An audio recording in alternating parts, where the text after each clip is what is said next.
millisertifikat savollarni ishlashni boshlaymiz. 7-mart kuni birinchi seminarda tushgan birinchi savolni ko'rishni boshlaymiz. Bu yerda m ning qiymati shu bo'ladigan bo'lsa, m kvadrat taqsim 2n kasrni qiymati natural son bo'ladigan n ning maksimal qiymatini toping deyapti. Boshladik. Buni yoyib olamiz. 2 ning kubi ko'paytiruv 3 ko'paytirilgan 2 ko'paytiruv 3 ning 12-darajasi ko'paytirilgan 2 ning 2-darajasi ko'paytiruv 5 ning kubi. Va buni hammasidan 2 larni qavsga tashlab ochib olamiz. Bu yerda kubi ma'lum bor edi. 2 ning kubini kubga oshirsa 2 ning 9-darajasi ko'paytiruv 3 ning kubi ko'paytirilgan 2 ning 12-darajasi ko'paytiruv 3 ning 2-darajasi ko'paytirilgan 2 ning kvadrati ko'paytiruv 5 ning kubi. Bu 2 ning 6-si.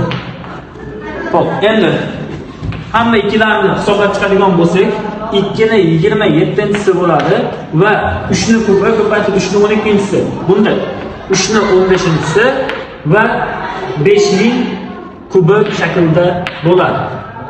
Endi uni buni joylashtirib oladigan bo'lsak,